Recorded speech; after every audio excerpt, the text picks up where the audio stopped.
দুইজন এদিকে অন হয়েছে ফার্স্ট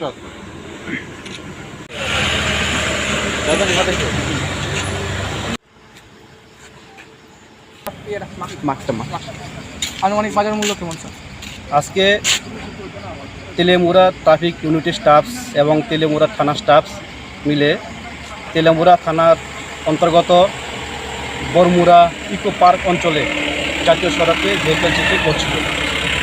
এমন সময় একটি গাড়ি আগরতলার দিকের থেকে এদিকে আসছিল তেলেমুরার দিকে। তখন সন্দেহ হয় গাড়িটির মধ্যে, আমরা সার্চ করার পরে গাড়িটি থেকে আমরা 32 প্যাকেটসে 303 কেজি 500 গ্রাম গাঁজা উদ্ধার করি এবং দুজনকে আমরা ডিটেন করি। আমরা স্যার বাজার মূল্য কত হবে? বাজার মূল্য হবে আনুমানিক 15 লক্ষ টাকার উপরে হতে পারে।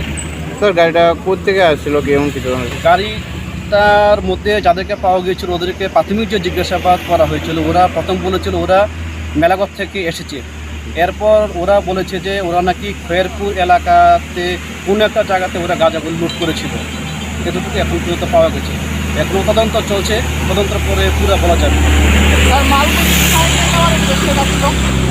ওরা তো বলছে মালগুড়ি নিয়ে ওরা শিলচর যাবে, এটা প্রাথমিক জিজ্ঞাসাবাদের পর যা শুনেছি আমরা। তাদের নাম নামগুলো বলতে পারবো না তদন্তের সাথে। স্যার আপনার নাম ও ডেজিগনেশন? আমি Vikramji Shukla Das, DSP traffic. Thank you.